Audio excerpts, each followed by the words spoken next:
Fala, família da Natação Criativa! Quero agradecer muito a sua presença, que acompanha a gente aqui em 2024. E para você que acompanhou em 2023, mais de 100 entrevistas, tudo lá no YouTube para você conferir.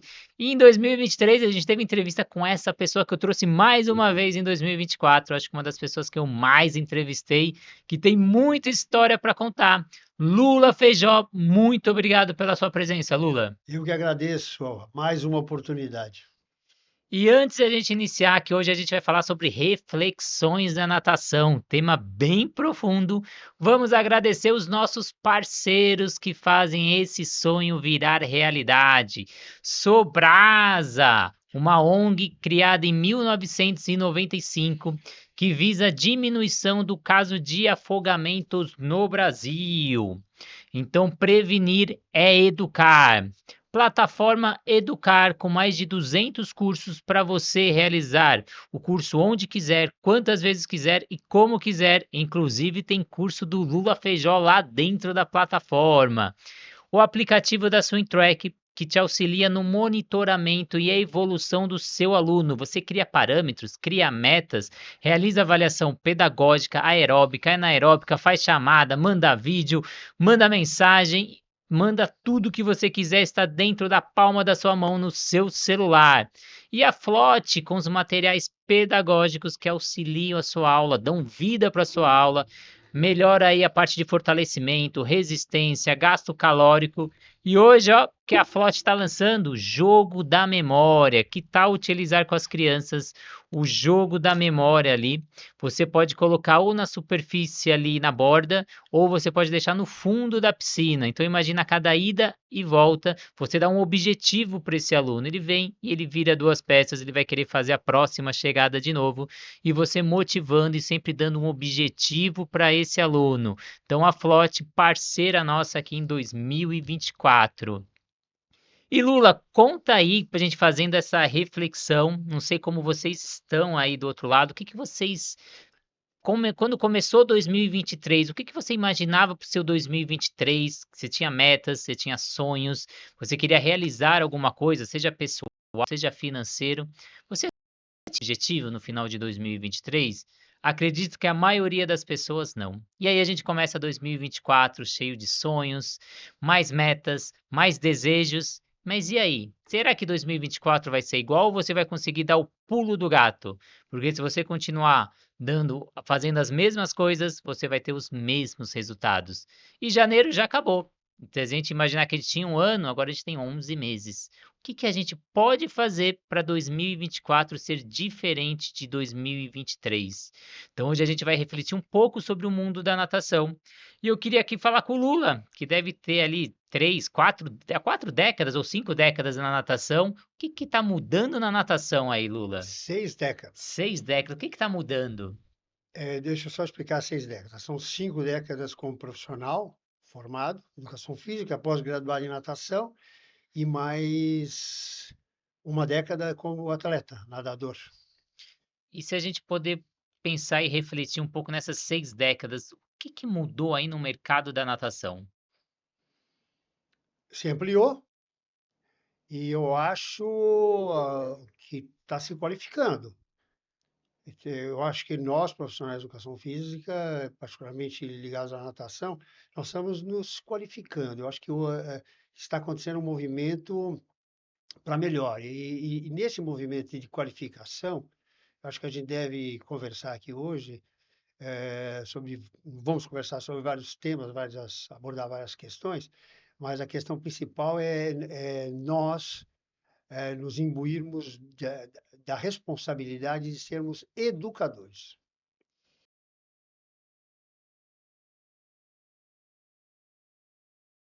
O que que você acredita que a gente pode fazer de diferente? O que a gente vem fazendo de diferente? Renato, você pode formular novamente porque o som tinha parado Tá, de captar. tá, eu volto. Pode ir. Então, você falando a gente ser esse educador, o que que cabe a esse profissional educador? O que que eu tenho que levar para as famílias, para os alunos?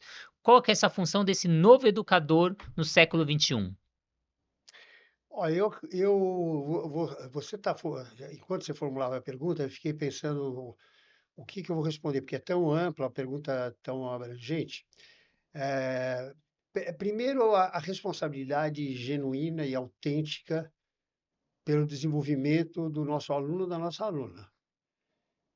Então, quando eu disse que uma linha mestra assim, para desenvolvimento, para propulsionar o desenvolvimento, é nós reconhecermos que somos educadores, por si só, já traz isso que eu falei agora, que é a, estar consciente dessa responsabilidade por amar a profissão, por desenvolver uma empatia, uma conexão com o nosso aluno, nossa aluna, e buscar fazer uma parceria, uma ponte entre nós e os alunos, quer dizer, trazer os alunos e alunas para participar, para participação e interação no processo de ensino-aprendizado.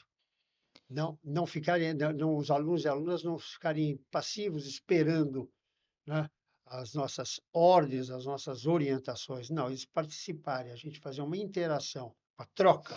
Aprender com o aluno também, não como uma frase de efeito, mas de fato, aprender com os nossos alunos. E você percebe que os alunos, hoje em dia, eles chegam com uma informação que antes eles não tinham? O que que eu quero dizer? Por exemplo, hoje eu vou num médico.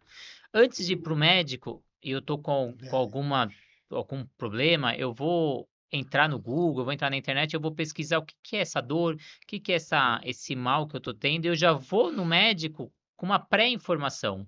Então, o que que pode ser, que remédios ele pode oferecer, e você está percebendo que os alunos estão chegando nas nossas aulas também com essas informações, que eles vão pesquisar no Google, no YouTube, ver como que é o aprendizado do CRAL, quais são as habilidades, e fala, nossa, esse professor não me falou isso, e aquele professor lá de não sei da onde fez um vídeo falando disso. eu estou surpreso com o que você está falando, porque como tenho cuidado da minha saúde, tenho feito alguns tratamentos, eu pensei bastante nisso, inclusive como agente, né, como autor dessa relação, como paciente, que eu costumo dizer para os médicos que me tratam que eu sou impaciente. Eu não tinha pensado na minha profissão. Quer dizer, os meus alunos estão constantemente mandando vídeos para mim. Pelo WhatsApp, eles mandam um vídeo. Sim. Olha o que que eu vi. Olha essa criança. Mandaram essa semana uma senhora de 99 anos. Não sei se eu passei para você. Ela nadando, competindo. Bateu recorde, 2 recordes. Acho que bateu 2 recordes, né. Então, fora essa questão quer dizer, na verdade, essa questão mostra que elas estão pesquisando, elas estão lá no oráculo Google ou no YouTube pesquisando, então estão melhores informadas. Isso é muito bom para nós, né. Quem é o professor, aquele professor que eu desenhei no começo da minha fala, que é um professor, engajado, comprometido, ele deve gostar disso, né. Sim. Eu acho que esse é um bom é uma boa medida de quanto o professor tem segurança no que ele está fazendo e envolvimento com o que ele faz, quando o aluno traz questionamentos, porque ele pesquisou, que ele está fuçando lá na natação, minhas alunas e alunos, eles não tinham nada, não sabiam nada a respeito do universo da natação. E hoje eles mandam os vídeos, vou falar, viu? Bem selecionados, coisas surpreendentes que eu não sei aonde que eles acharam aquilo. Achei interessante, achei isso uma boa novidade, um bom início de conversa sobre como está esse universo, como ele está mudando. A tecnologia está potencializando todas as qualidades que essa relação oferece, né? É, então você aí do outro lado não está se preparando para esse novo mercado, para esse novo cenário, tem que ir atrás de informação, tem que ir atrás de conhecimento. A metodologia da natação criativa, por exemplo, emprega uma habilidade que eu acho muito importante, o Lula também comenta muito isso comigo, que é a sustentação, que algumas metodologias dão uma pincelada ou às vezes nem oferecem isso.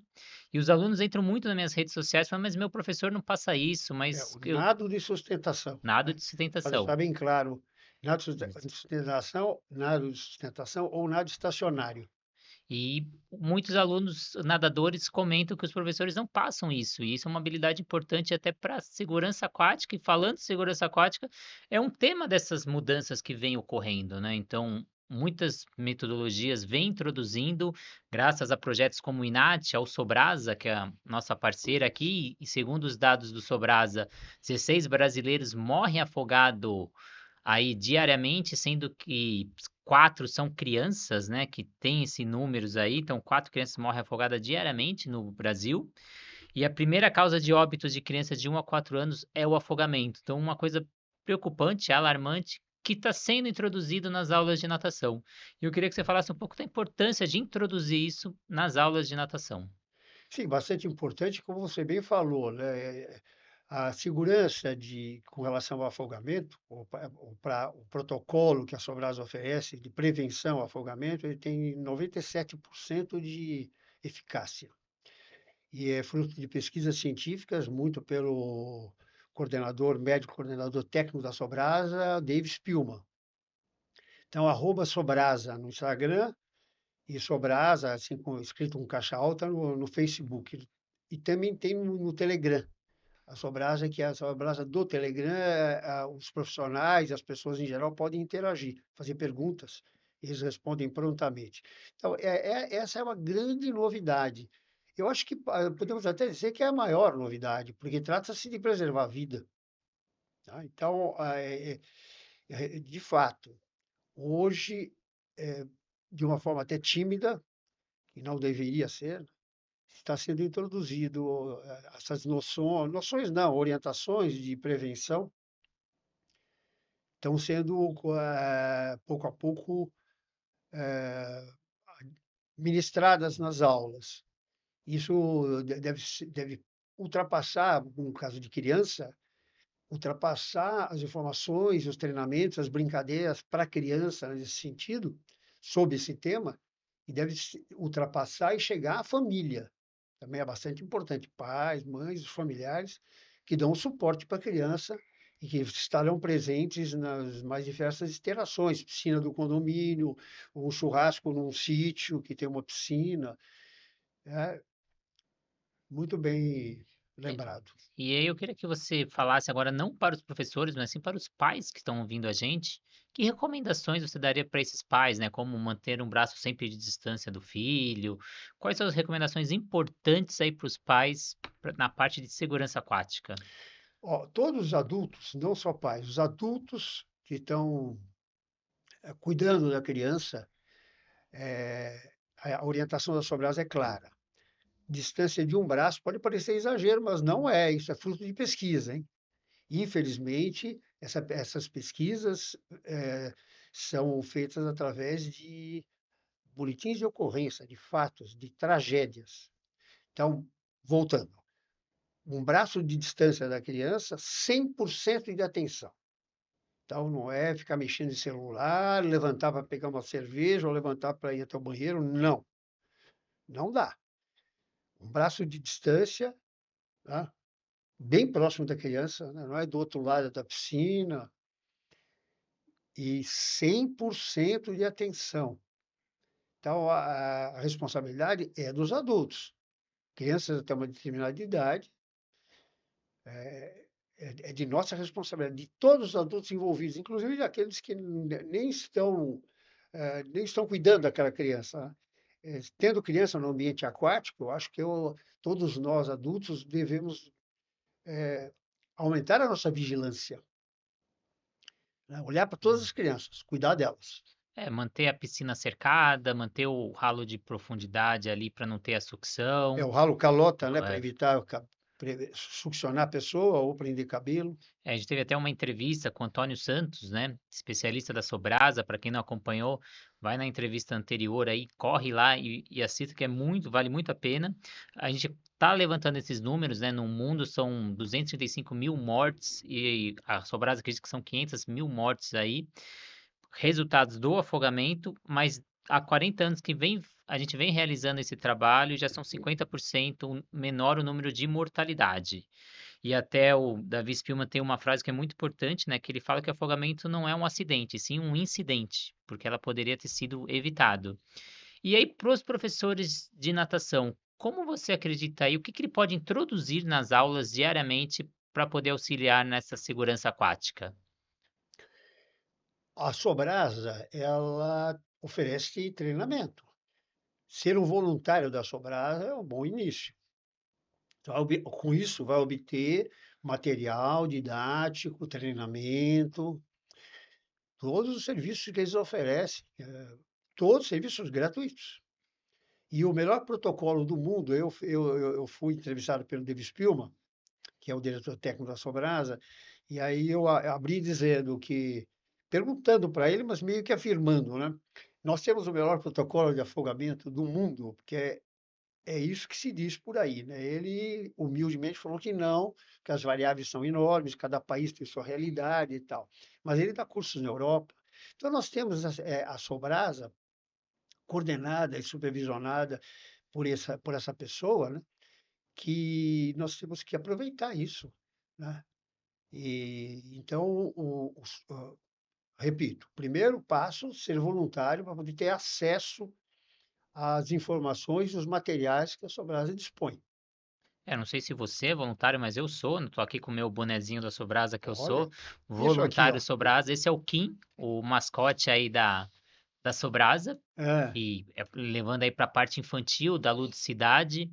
Então a gente tem gibis, tem diversos materiais voltados para o público infantil e também tem um material voltado para o público adulto, banner, tudo oferecido aí de forma gratuita, mas se você é voluntário, você tem que prestar aí o serviço também, então executar aí projetos durante o ano, assim como a natação criativa executa, visando a segurança aquática. Então, se torne um voluntário também. Quer saber? Deixa aqui nos comentários que eu te explico como você ser voluntário da Sobrasa, vai ganhar o seu boné, a sua camiseta, mas acima de tudo, fazer ações que visam salvar vidas. Então, convido você aí do outro lado, e até como você falou, a Sobrasa tem cursos gratuitos na plataforma lá no site da Sobrasa, sobrasa.org, ou ela pode ir até a sua academia e capacitar os seus profissionais, tudo de forma gratuita, como você disse. Então, entre em contato com a Sobrasa, sobrasa.org. E aí eu diria ali no trabalho do dia a dia, a gente pode fazer o trabalho, como você comentou, de sustentação estacionária, a gente pode fazer o trabalho de mudança de posição, mudança de decúbito, fazer o trabalho de entrar na piscina, então uma coisa comum que a gente vê os pais ou os professores fazendo é colocar a criança na borda, fala pula que eu te pego, é o famoso pula que eu te pego. Só que quando a criança cai na piscina, não tem o te pego, só tem o pula. Então a criança vê um brinquedo lá na piscina, ela vai lá e pula. E ela estava sempre condicionada a ter alguém para pegar ela.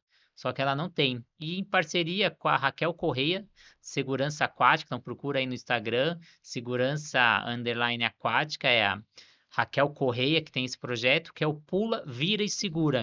Então, em vez de a gente ensinar para essa criança, pula que eu te pego, você ensina ela a pular, ela virar e ela voltar para a borda. Porque 90% dos casos de acidente acontece de 1 metro a 1,5 metro da borda da piscina. Então, a criança conseguiria voltar, só que a gente não ensinou isso para a criança. Então, desde novembro do ano passado, a Natação Criativa, junto com a Raquel, a gente está com essa parceria de passar pelo Brasil e pelo mundo. A gente já passou em 4 países, eles também ensinando essa metodologia do pula, vira e segura. Então, algumas coisas aí para ilustrar a importância. Não sei se você tem mais alguns itens aí que a gente poderia incluir aí nesse pacote de ensinar nas aulas de natação. a Sobrasa é soberana para isso, né? Eu acho que a gente pode enfatizar isso, né? Como você acabou de fazer. E enquanto você falava, eu pensei nas boias. A Sobrasa tem algumas frases de efeito que são muito didáticas. Uma delas, a importantíssima, boias oferecem falsa sensação de segurança. Aquela boinha de braço e outras, espaguete, tem que saber utilizar. Pode se utilizar esse material, que é um tema que a gente vai abordar, se for possível, mas pode-se utilizar esses materiais de forma didática controlada? Sim, mas o pai colocar a boinha de braço da criança e falar: tudo bem, posso tomar meu sol e olhar para o celular? Não. Por exemplo, tem até um vídeo rodando na internet, a criança pulou, os braços elevados, a água arrancou as duas boinhas do braço da criança, né? Então você pega uma boia, eh, jacarezinho, aquela boia linda, né, com um bicho, né? A boia é um animal, a criança fica fascinada, colorido e tal. Ela deita ali, ou está brincando com aquilo, o pai relaxa, os pais ou os adultos que estão cuidando da criança, que deveriam estar cuidando, relaxam. É um perigo. Então, todas essas orientações, e como já foi dito, né, o material está disponível no Sobrasa. Então, vamos aproveitar. O Brasil tem 7.000 quilômetros de litoral, tem a maior rede fluvial do planeta. Tem água para todos os lados, fora a questão de acidentes, possíveis acidentes domésticos, né, com balde, privada, uma banheira que alguém usou a banheira e esqueceu de esvaziar, né? É um perigo. A criança tem que estar sempre a um braço e 100% de atenção. Você está aí vestindo a camisa aí da Albatroz, né? Academia Albatroz, então você É, vestindo a camisa da academia onde você trabalha. Isso era muito comum. Eu via lá na época ali dos meus pais, da geração um pouquinho anterior da minha, que a gente vestia a camisa da empresa, né? Você sentia orgulho de é. vestir e mostrar. A gente falando um pouco de mudança da natação e do cenário da natação. Você sente que mudou um pouco isso? Que o profissional ele não veste a camisa da empresa que ele tá e ele vai eu tô aqui para dar minha aula, vai lá dar aula e vai embora? Acredito que sim. E a natação tem uma característica que, eu não sei se você concorda, como a natação, São Paulo tem mais de 2.000 escolas de natação, que a natação, quando o profissional se forma, o campo de trabalho para dar aula de natação é maior do que os outros esportes que são muito mais específicos, por exemplo, handball, ah, atletismo, com todas as variáveis de atividades dentro do atletismo. Então, eu percebo que ao longo desse meio século de trabalho como profissional, que tem muitos profissionais que chegam e não sabem nem nadar. Já aconteceu, não estou falando da Albatroz, em academias que eu presenciei, ou os colegas comentaram, que o profissional aprende a nadar e vai aprendendo a dar aula, porque ele é um estagiário, ele vai galgando até ele chegar a ser um professor de natação. E então isso é realmente uma questão a se considerar, né? Que profissional é esse, né? Precisa ser treinado. E agora, ainda com a questão que nós estamos tocando, de segurança, porque a segurança aquática, prevenção a afogamento, ela é importante e se torna cada vez mais importante quando se aprende a nadar. Que se a pessoa tem medo, como eu, não, eu criei o método Nadar Sem Medo para atender pessoas que passaram por trauma, têm fobia de nadar, elas têm a evitação como um sintoma, evitação e esquiva. Agora, quando a pessoa aprende a nadar, meus alunos e alunas nesse perfil e de forma geral, começam a ficar mais ousados. Então, aí se torna mais importante ainda a prevenção ao afogamento. Tá? Você comentou na fala anterior o afogamento que ocorre em casa por baldes, às vezes até na privada. A cada 3 dias, uma criança morre afogada em casa, segundo a Sobrasa. E 55% das mortes na faixa de 1 a 9 anos de idade ocorrem em piscinas e residências. Então, tudo isso dados da Sobrasa, então a importância também dessa supervisão. Não só eu não tenho piscina em casa, que eu também não tenho que fazer essa supervisão que você ressaltou super bem. E aí, a gente pensando na reflexão aí da mudança, da educação física e mesmo da natação, a gente vem para a parte de didática. O que você sente que mudou na didática, ou que mudou no perfil do aluno, dos pais, do nadador? O que mudou aí na didática, na aula propriamente dita? Olha, a sequência didática da natação, uma coisa que sempre falo para meus alunos e alunas em palestras, em situações, momentos como esse, ela é relativamente simples e ela vem se maturando ao longo do tempo. Então, se a gente pesquisar na internet, nós vamos ver, até vamos encontrar coisas até pitorescas, né? De um varal em cima da piscina, com uma espécie de uma coleira amarrando a criança, né? Então, tipo assim, um peitoral na criança, e a criança se deslocando, né? Através daí, correndo naquele varal. Então os recursos didáticos de natação são antigos. E eu acredito que de forma assim estrutural, geral, o eixo assim não mudou muito, né? Respiração, soltar bolinha, flutuar, bater perninha. O que eu acho que pode estar se desenvolvendo, pode estar melhorando, e eu torço para estar melhorando, é essa questão do humanismo, do olho no olho, da visão do olhar simétrico, né? O professor chega perto mesmo da criança, no caso de criança entrar na água, né? A maior parte das aulas, eu dou aula, bastante das minhas aulas são fora, eu fico fora d'água, eu lido com adulto, mas com criança, dar liberdade, né? A gente pode entrar naquele assunto que eu acho que é importante a gente, pelo menos, pontuar, que é o quanto que a criança, as crianças, os alunos e alunas de forma geral, também os adultos, quanto são potentes na latência, na potência natatória latente, né? Nós, seres humanos, temos essa vocação de nadar, né? Nós somos seres do planeta água, né? Daquela bola azul e branca suspensa na imensidão do universo.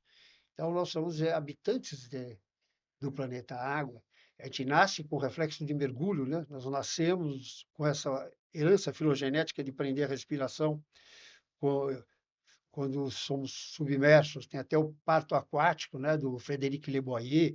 Então, essa questão tem que ser observada, né? Como um convite a um desenvolvimento da didática, do desenvolvimento, porque, para fazer um link do começo da minha fala, porque a didática da natação, de forma simples, né, que não tem como você começar a ensinar pela respiração lateral do crawl.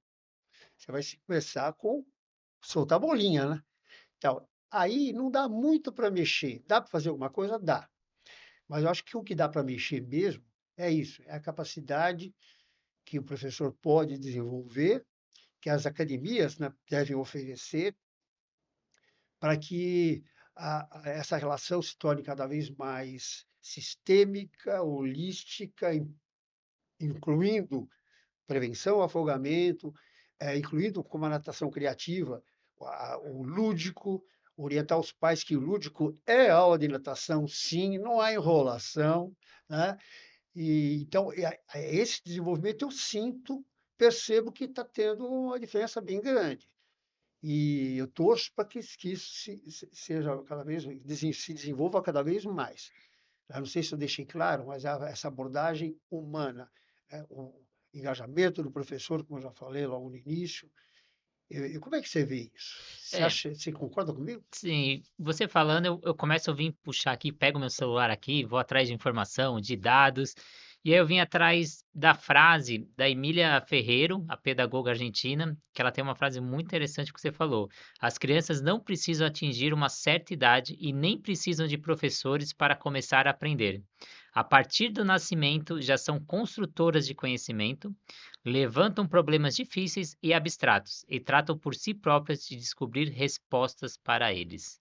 Que você disse essa autoexploração, que às vezes a criança, o adulto, ele tem que ter essa autoexploração para ele poder encontrar o caminho, né? E como você disse numa fala lá no começo, então eles não são mais passivos, né? Eles conseguem ir atrás das respostas e eles conseguem se explorar nessa nova didática. Isso, é mesmo. E tomar cuidado com que nós, professores de natação, e técnicos de natação também,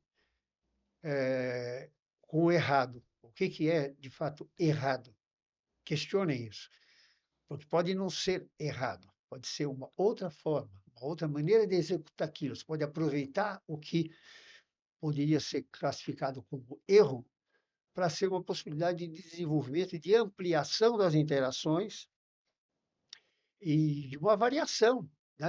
Pode ser, de repente, uma, uma, uma criatividade que brota espontaneamente da criança, ou mesmo do adulto.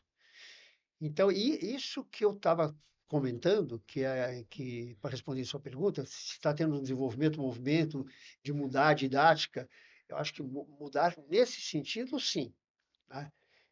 E a adaptação criativa colabora com isso, né? A tua abordagem é bastante importante, porque a criança e o adulto também aprende brincando, né? Tem uma frase da Rita Lee que cabe na conversa. É, Brincar é coisa séria, né? não, brinque, leve a sério a brincadeira e brinque com a coisa séria. É. Leve a sério a brincadeira, coisa que nós precisamos comunicar aos pais. Porque É.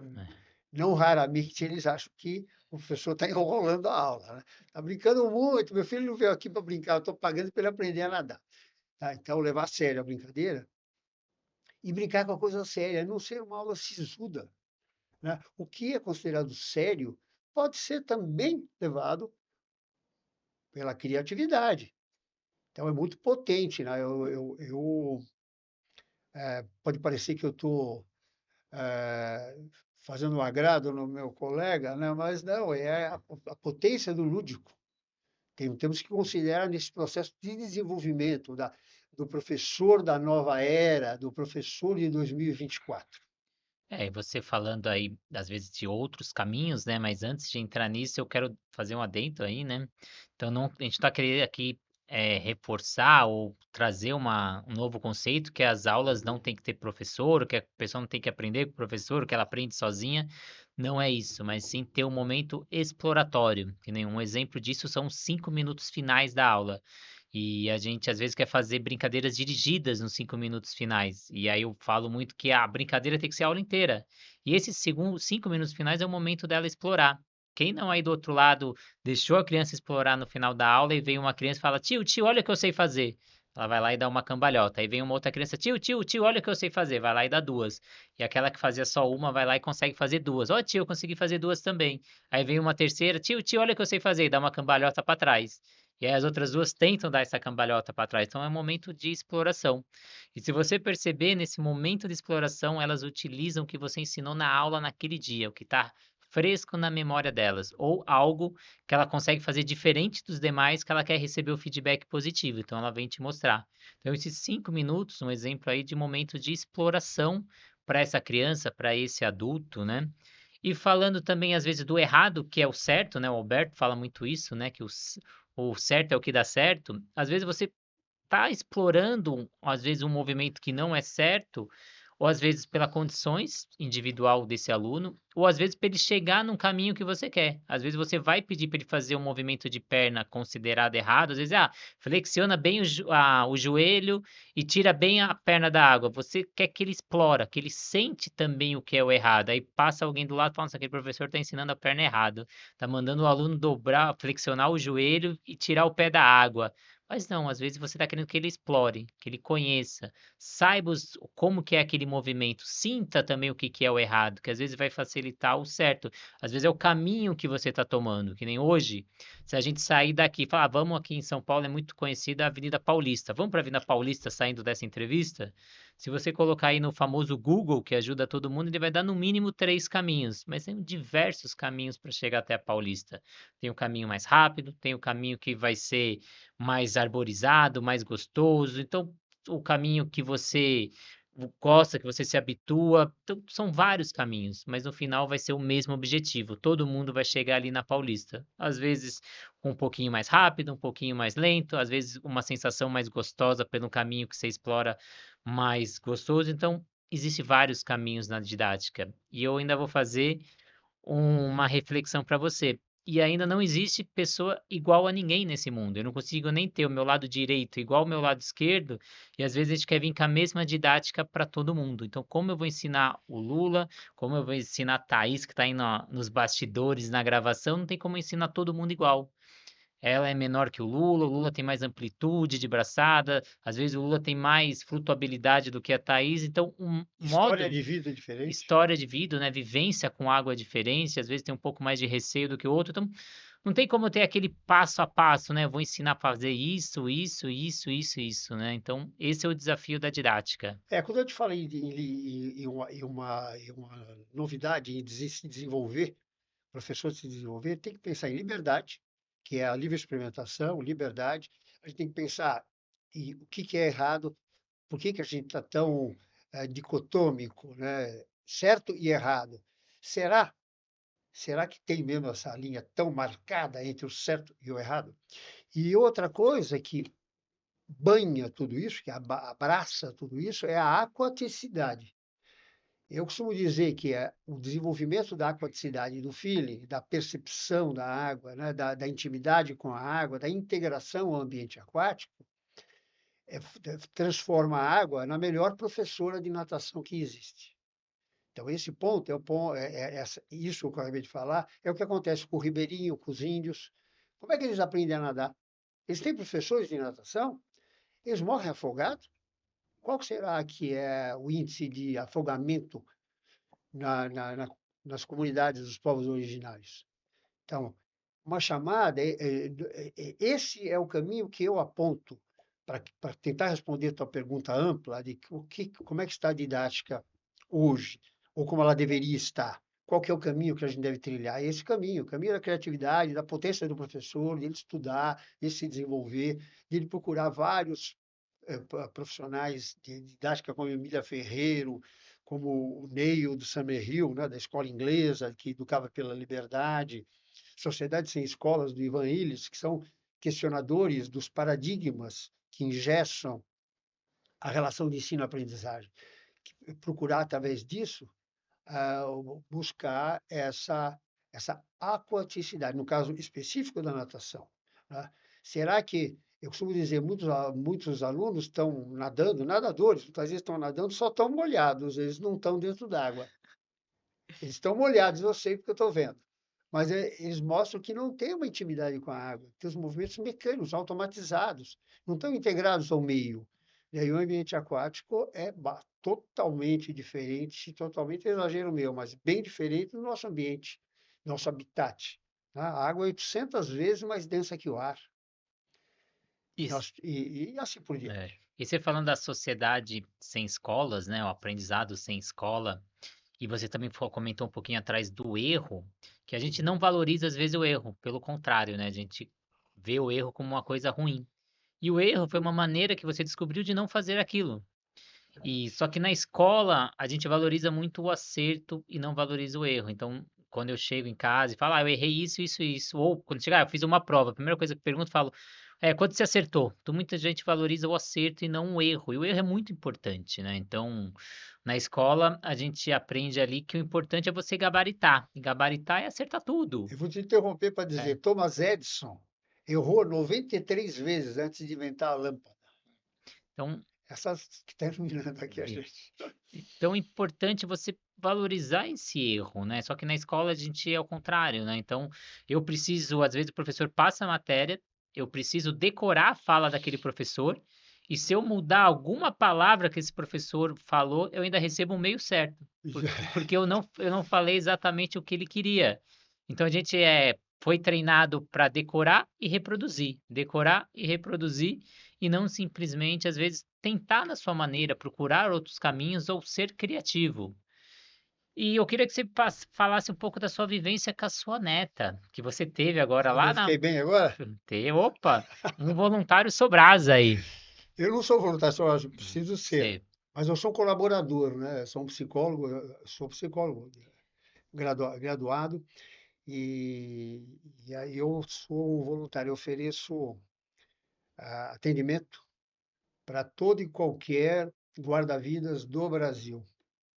E então, Lula, para te incentivar a ser um voluntário Sobrasa, esse boné vai ser um brinde para você. A Olha, eu já Sobrasa ganhei, é, hein? a Sobrasa é um dos parceiros aqui da Natação Criativa, e todo mundo que vem e fala sobre segurança aquática, a gente oferece um boné aí de brinde para estimular outras pessoas a serem voluntários. Mas para a gente fechar essa entrevista aqui, queria que você falasse da experiência com a sua neta, que você, depois de muito tempo, aí foi ensinar uma criança a nadar e você teve uma experiência diferente que você, É, que você saiu lá da piscina ou do rio, que você estava lá na Amazônia, e você me mandou o áudio já falando como que foi esse aprendizado, que você sentiu algumas coisas diferentes. eu já é a 13ª, 14ª vez que eu vou para a Amazônia. Tenho a família lá em Manicoré, uma cidade na calha do Rio Madeira, às margens do Rio Madeira, bem longe de Manaus, 1 hora e pouco de avião, 2 dias de barco, aquele barco que tem 3 andares com rede.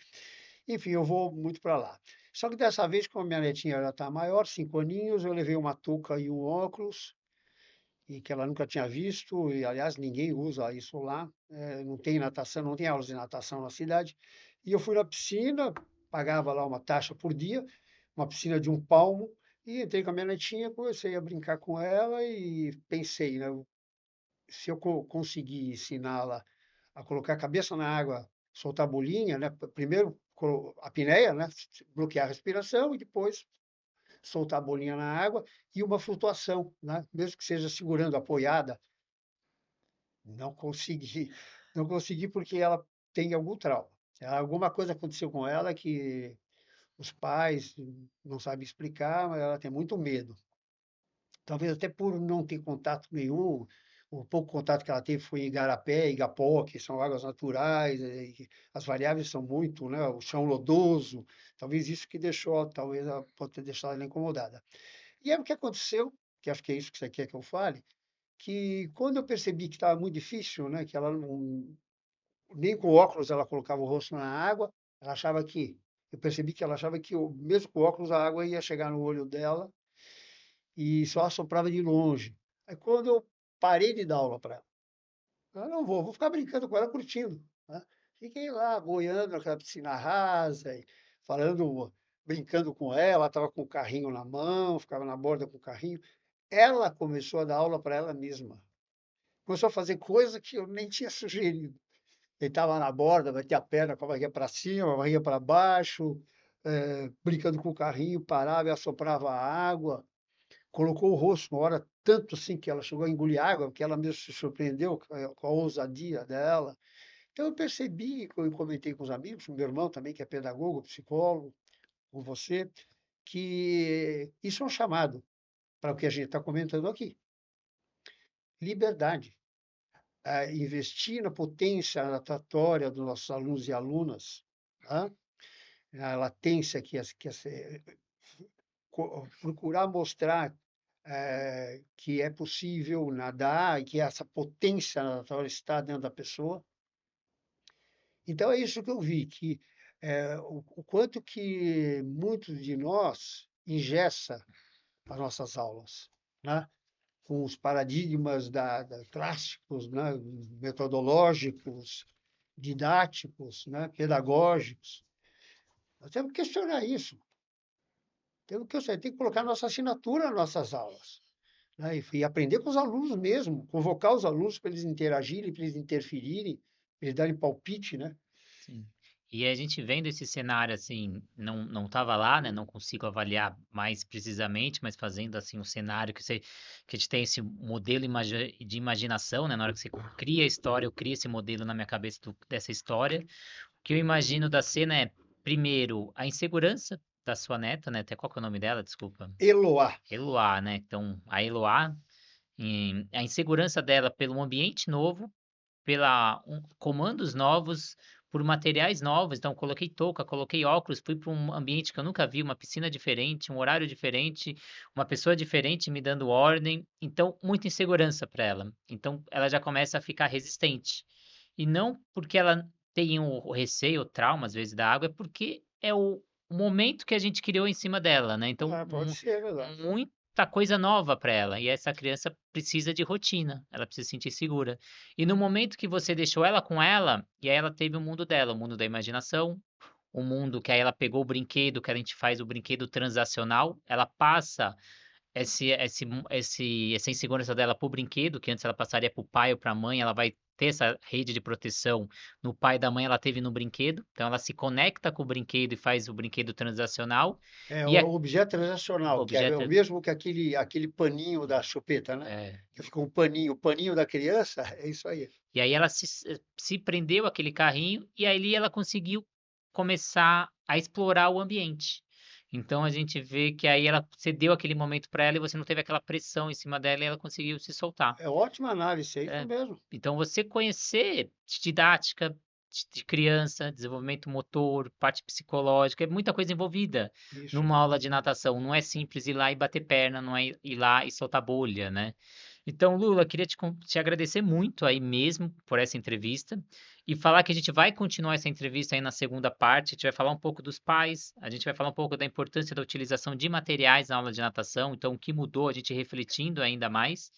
Mas agradecer muito aí a sua presença e queria que você deixasse aí seus canais, seu Instagram aí para quem quiser conhecer um pouco mais, o método Nadar Sem Medo. A gente tem entrevistas anteriores explicando o que é o método Nadar Sem Medo, para você que tem receio, tem alunos com receio de piscina ou mares, lagos, né? É o método Nadar Sem Medo, poderia entrar no site da Academia Albatroz, né, www.albatrozacademia.com.br. Albatrozacademia, tudo junto.com.br. Tem uma página lá, Nadar Sem Medo, e o meu Instagram é @psicoterapia positiva. Psicoterapia positiva. Agora, eu espero que os interessados entrem em contato comigo, mesmo porque eu gosto de trocar experiências e convido sempre para assistir minha aula, ir até a academia. Eu gosto muito de aprender com vocês, professores e professoras que estão nos ouvindo. Agora, eu tenho um tempo de falar uma frase só. Pode, lógico. Tem uma frase do Picasso que eu acho que amarra, pelo menos o que eu tentei passar aqui. O Pablo Picasso, conhecido, ele tem uma fala que ele diz que eu não sabia, inclusive, que ele teve o início da carreira dele como pintor acadêmico. Ele aprendeu a pintar, pintou de forma figurativa, né, quadros figurativos, e ao longo do desenvolvimento dele, ele foi desconstruindo esse academismo. Ele foi desconstruindo aquilo que ele aprendeu, os modelos, os paradigmas. E ele diz que o processo dessa desconstrução, para quem entende um pouquinho assim, de pintura, um pouquinho de Pablo Picasso, foi o cubismo. Aquelas rostos de mulher, né? Por exemplo, o rosto de perfil com dois olhos aqui, né? É interessante, sempre cito isso como exemplo. Tem pintura do Picasso que é um rosto assim com dois olhos. Então, eu já ouvi o comentário que esses dois olhos são exatamente isso aqui, ó. Olhou e voltou. Quer dizer, aquele rosto é um rosto que fez isto, os dois olhos apareceram e voltou. Então, os dois olhos ficaram aqui. Então, o cubismo. E aí ele encerra essa fala dele dizendo: eu passei por todo esse processo para voltar a pintar e desenhar como uma criança. Lula, muito obrigado mesmo pela sua participação. Obrigado para quem está aí assistindo, às vezes fazendo almoço, no carro, seja onde for. Agradecer muito a sua presença. Solicitar que sigam o canal da Natação Criativa. É muito importante você seguir, ativar a notificação. Então, o YouTube vai levar essa entrevista para mais gente. A gente vai aumentar o canal e levar essa informação de qualidade de forma gratuita para o maior número de pessoas. E também agradecer os nossos parceiros que fazem esse sonho virar realidade. A Sobrasa, Sociedade Brasileira de Salvamento Aquático. Prevenir é salvar, educar para não afogar. Então, em busca do número de redução de casos de afogamentos no Brasil, uma causa muito importante. Então, entre em contato ali, sobrasa.org, leve capacitações, faça os cursos online da Sobrasa e vamos salvar vidas. Plataforma Educar, que te ajuda aí na parte de capacitação, de curso, formação. A gente falou muito de mudança de didática, mudança aí dos novos parâmetros da natação. Então, são mais de 200 cursos. Todos os cursos lá dentro eu assisti, eu assino embaixo e eu comprovo que são bons profissionais selecionados a dedos lá. Inclusive, o Lula está lá dentro com cursos dentro da nossa plataforma Educar. O aplicativo da Swingtrack, você acha que é caro ter o seu próprio aplicativo, com sua logo, com o seu nome, você entregar para o seu aluno aí avaliações em tempo real? Então, imagina você agregar valor para suas aulas de personal ou academia. Então, o aluno não enxerga que é um aplicativo da Swingtrack, enxerga que é o seu aplicativo e você está investindo na sua marca. Então, tem ali, tem estudos que falam que o que não tiver no celular nos próximos 5 anos, o negócio que não tiver, ele vai morrer. Então, você tem que estar ali, você tem que estar se comunicando com o seu aluno diariamente através ali do aplicativo. E a Flote, materiais pedagógicos que fazem ali, dão vida para a nossa aula, a gente consegue aumentar a sobrecarga, a gente consegue aumentar a flexibilidade usando uma nadadeira. E hoje a gente está aqui com o jogo da memória aqui da Sobrasa, e eu queria sugerir uma atividade com esse jogo da Sobrasa, memória. Flote. A Flote, desculpa. É. Fazer uma sugestão de jogo utilizando o jogo da memória da Flote. Quem nunca fez ali batalha naval? Então imagina, eu vou lá, vou e volto e faço uma chegada e eu tenho que adivinhar onde está o peixe amarelo, por exemplo. Aqui eu tenho as fileiras, eu tenho o número, eu tenho a fileira aqui A e a fileira B. E eu tenho o número 1, 2 e 3. E aí o Lula vem, ele faz a chegada e ele tem que adivinhar onde está o peixe amarelo. Então fala a fileira e um número. Fala aí, Lula, chuta uma aí. Então A fileira de cima, é a número 1. fileira A1. Aí virou, tem o peixe amarelo. Você ganhou. Oh, ganhei! Fez ponto para você. Ó, não foi combinado, não. Não foi combinado. Então, uma forma de você fazer uma atividade diferente, usando o jogo da memória, porque eu que venho fazendo consultorias aí pelas academias, o que que a gente percebe? É que os professores pedem materiais para os gestores, donos de academia, e aí o dono compra, eu faço o jogo da memória e depois eu jogo o jogo ali e não utilizo mais, como se fosse criança pequena. Então, utilize os jogos de várias maneiras, utilize os materiais, a prancha pode ser utilizada de várias maneiras na natação. Então, utilize aí de forma criativa os materiais da natação. Então, muito obrigado para vocês que acompanham a gente, obrigado aos nossos parceiros e obrigado aí, Lula, pela participação. Foi um prazer, foi uma oportunidade especial. Muito obrigado e até a próxima entrevista.